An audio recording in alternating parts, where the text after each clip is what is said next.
Alors j'espère que vous êtes bien réveillés parce que là on attaque un gros morceau qui est Panda, une librairie qui est extrêmement importante que vous allez retrouver extrêmement souvent dans votre travail en Python. Alors juste déjà on va voir un petit peu à quoi correspond Panda. Comme je vous le disais c'est une librairie qui est extrêmement populaire en data science et en Python d'une manière générale. Pourquoi? Parce que énormément de fonctionnalités qui permettent justement de manipuler des gros tableaux de données. Alors, peu importe si voilà, il y a que quelques colonnes ou quelques lignes ou des millions de colonnes et des millions de lignes, eh bien Panda saura tout à fait s'adapter à ça et c'est souvent pour ce type de travaux qu'on va l'utiliser. Et oui, énormément de fonctionnalités, des filtres, des retraitements, des analyses. Et si je devais faire un parallèle avec quelque chose que vous connaissez sûrement, c'est un Excel. Voilà, c'est un Excel-like, en beaucoup plus poussé, hein, comme je le dis effectivement ici, sous stéroïdes où vous allez avoir, comme dans Excel, énormément de fonctions, la possibilité de faire d'appel à d'autres colonnes, de faire des opérations dessus, de faire, enfin voilà, énormément de choses qui sont très simplifiées via l'utilisation de cette librairie. Et oui, autre élément très important, c'est que c'est une librairie tellement populaire qu'elle s'est incorporée avec énormément d'autres librairies, notamment certaines sur le machine learning ou sur la data viz. C'est exactement ce qu'on fera sur les sessions qui concerneront le machine learning et la visualisation de données. Mais voilà, énormément de bridge avec d'autres librairies et à connaître absolument de votre côté et à maîtriser avec exactitude. Alors, pour commencer, on va voir comment créer tout simplement ce tableau. Avant de commencer à retraiter des données, etc., on va vraiment partir de la base, c'est-à-dire comment créer ce qu'on appelle un data frame. Donc ça, c'est un vocabulaire que vous devez avoir. Donc en gros, data frame, c'est un tableau, tout simplement pour, pour Panda. Donc gardez bien ce terme en tête. Et en fait, pour créer un tableau avec donc un data frame avec Panda, eh bien, on va pouvoir se baser sur plein de choses. Comme vous pouvez le voir sur la capture que vous avez ici, on peut l'utiliser à partir de dictionnaires ou de listes. Et on avait vu qu'on avait plusieurs manières de stocker de la donnée, que ce soit sous la forme de lignes ou de colonnes. Rappelez-vous de mes exemples avec les produits, plusieurs manières de stocker les informations, et bien peu importe, Panda sera tout à fait capable de recréer le tableau ici qu'on a au milieu, aussi bien depuis un dictionnaire qu'une liste, aussi bien orienté tableau qu'orienté ligne, et vous restituez du coup quelque chose de très clair et de très simple. Donc pour illustrer ça, eh bien, vous commencez à les connaître par cœur, je pense. On va reprendre les tableaux qu'on avait déjà manipulés. Et le premier, c'est effectivement le tableau des produits avec son prix et le fait qu'il soit en stock ou non. Donc là, on a une première valeur numérique et une deuxième qui correspond à un booléen. Alors là, on va mettre ça de côté pour l'instant. Tac. On va le mettre en dessous. On va déjà voir, enfin revoir, ce que je pense que vous commencez à les connaître par cœur, le rendu. Donc on les exécute la cellule et il nous retourne effectivement cette structure-là. On va donc, comme c'est une librairie, faire appel à la fonction d'import et on va le renommer avec les deux lettres PD. Voilà, c'est vraiment une norme, vous n'êtes pas obligé de le faire, mais quand vous allez aller sur les forums, c'est ce que vous allez retrouver le plus souvent. Donc je vous conseille de vous caler par rapport à ça, ça parlera à tout le monde. Et ensuite, on va créer un data frame. Donc pour ça, voilà, j'ai mis les diminutifs de data frame, donc DF.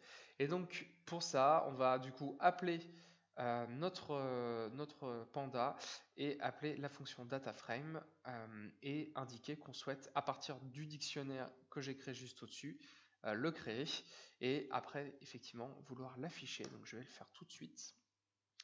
Et voici le rendu. Donc déjà, je pense qu'on est, je sais pas de votre côté, mais moi je suis beaucoup plus confortable à lire un tableau comme ça parce qu'effectivement, ça me fait penser à quelque chose d'Excel ou dans un autre document de la suite Office où voilà, j'ai des lignes bien faites, j'ai des changements de couleur en fonction des lignes, des colonnes bien structurées avec des titres en gras, etc. Donc c'est déjà juste en termes de confort de lecture beaucoup plus facile. Et du coup, il a bien retrouvé effectivement mes différents items, donc à savoir mes produits Et ensuite, en ligne, là, il m'a mis les caractéristiques, donc le fait que ça soit en stock ou pas, et également le prix. Et on va pouvoir faire exactement la même chose avec des listes. Donc ici, j'ai la liste des pays avec la population million d'habitants, l'indice de développement humain et le PIB que j'ai stocké avec des sous-listes. Et pour recréer le tableau dont j'ai besoin, je vais utiliser encore une fois DataFrame, indiquer pays. Vous voyez, j'ai même pas à lui dire que c'est un dictionnaire ou une liste, il le trouve tout seul. Et par contre, ce que je vais faire, et ce que j'ai pas fait dans le premier tableau parce que c'était déjà présent, c'est rajouter des en-têtes de colonnes. Et donc ici, j'ai bien 3 colonnes. Donc j'indique France, Angleterre et Allemagne, en plus du dataset que j'avais au départ. Et si j'imprime cet élément-là, eh bien, il m'a bien reconstitué mon tableau. Et vous pouvez déjà le voir ici, cette brave bête m'a déjà interprété les types d'informations que je lui renvoie. Donc là, il me l'a déjà mis au format float. Et on voit un autre élément qu'on n'avait pas ici, parce qu'ici on avait déjà des en-têtes de lignes, c'est que sur chacune des lignes du tableau, par défaut, il va me mettre si je ne lui indique rien, il va me mettre un ID. C'est un ID unique qui va correspondre uniquement à cette ligne-là. Et par défaut, il va l'incrémenter de 0 à X jusqu'à ce qu'on ait bouclé tous les numéros de ligne. Et on verra que ça peut être très utile sur certaines manipulations. Alors, ça c'était très facile, hein. C'était déjà des choses qu'on connaissait, en tout cas sur la création de DataFrame via des listes qu'on avait vues et de dictionnaires. Par contre, dès qu'on va avoir effectivement du volume, on va avoir du mal du coup à les déclarer de cette manière-là, à la mano. Vous avez l'impression qu'on l'avait fait peut-être dans les exercices précédents, notamment avec NumPy. Mais en réalité, j'utilisais Panda pour créer des tableaux, pour créer des listes, pour créer des dictionnaires que vous avez manipulés, pour vous les mettre à disposition. Mais évidemment, je ne les ai pas écrits à la main. Donc, quand on a des grands tableaux de données, on va voir comment importer ça. Et la première méthode qu'on a pour aller chercher des données à l'extérieur, pour ne pas les écrire, eh bien, c'est effectivement d'aller faire de l'import de fichiers externes. Alors quand j'entends par externe, c'est quelque chose voilà, qui n'est pas embarqué par défaut dans votre notebook. Et donc pour ça, on a une fonction qui est toute prête. Donc le premier exemple que je vous montre, c'est pour embarquer un fichier CSV. Alors le CSV, je pense que vous l'avez déjà rencontré. C'est ce qu'on ouvre généralement avec Excel, mais c'est un tableau Excel avec aucune mise en forme. C'est simplement des colonnes avec voilà, des lignes renseignées, mais il n'y a pas de titre, il n'y a pas de mise en gras, etc. C'est juste la donnée brute. Et donc je vais utiliser la fonction read CSV auquel je vais indiquer le nom du fichier. Alors ça, c'est pas compliqué. Pour le coup, on va simplement indiquer le nom du fichier et le notebook en fait se trouve dans le même dossier que, que le fichier. Du coup, j'ai simplement à le réappeler et on verra par la suite comment faire si le fichier se trouve dans un autre dossier. Mais typiquement, on aura juste simplement à rajouter des doubles slash pour aller rajouter des autres sous-dossiers. Donc première étape, j'indique le nom du fichier. Ensuite, j'indique l'encodage. Alors l'encodage, c'est dire quel type de caractère je vais retrouver dans mon fichier. Et typiquement, là, je vais être dans un cas où on va avoir des accents, des caractères spéciaux, et donc je dois utiliser l'encodage latin, donc qui correspond typiquement à celui qu'on utilise en français, qui gérera les accents. Et finalement, dernière information, c'est le séparateur. Alors ça, il faut le savoir, en fait, quand vous ouvrez un fichier CSV avec Excel, en réalité, si vous l'ouvrez de manière brute, amusez-vous d'ailleurs à ouvrir un fichier CSV avec bloc-notes par exemple, vous verrez qu'il y a un point-virgule ou une virgule qui est présente entre chaque colonne, entre chaque valeur de chaque colonne. Et en fait, c'est Excel, ça l'interprète tout seul, mais quand on le prend de manière brute, eh bien, vous allez retrouver ces éléments. Et typiquement, on va retrouver deux grandes familles de séparateurs qui sont les points-virgules et les virgules. Après, on peut avoir des choses un peu plus exotiques, mais c'est ce que vous retrouvez le plus souvent.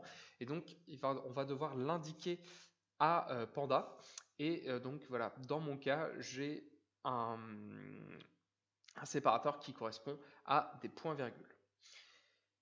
Donc ça va aller ouvrir mon fichier et aller l'incorporer dans data. Donc data va contenir le data frame du fichier CSV qui est ici. Et pour aller avoir un aperçu du tableau que je viens de récupérer, on va utiliser une nouvelle méthode que vous allez beaucoup utiliser également, qui est le head, qui indique simplement affiche-moi les premières lignes du tableau que tu viens de récupérer. Et donc on va exécuter ça tout de suite. Hop. Et voilà, on retrouve mon beau tableau. Effectivement, il m'a rajouté la numérotation seule.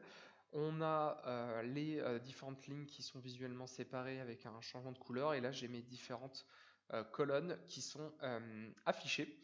Et bah, je vous présente du coup le tableau de données qu'on va utiliser tout au long de la présentation de Panda, qui est un tableau représentant des groupes de métal. Voilà, je suis un grand fan de métal, donc je me fais plaisir aussi dans ce tutoriel où on va retrouver des informations correspondant bah, au nom effectivement du groupe de métal, le nombre de fans existants. Alors le nombre de fans, ça correspond au nombre de fans sur un site internet qui a mis à disposition le jeu de données, oui effectivement le jeu de données, donc on n'est pas du tout sur le nombre de fans mondial d'un groupe de hard rock, mais voilà, c'est simplement sur le site qui a mis à disposition les données. Après on va trouver la date de formation du groupe, ensuite l'origine géographique du groupe, la date éventuelle de séparation, voilà, si le groupe n'est pas séparé on aura un tiret, sinon effectivement on aura la date, et ensuite on retrouve la colonne style qui va nous indiquer le type de hard rock, le type de métal qui est pratiqué par le groupe en question. Et sur la suite du coup de ce tutoriel, on va voir à partir de ce dataset tout ce qu'on peut faire comme manipulation.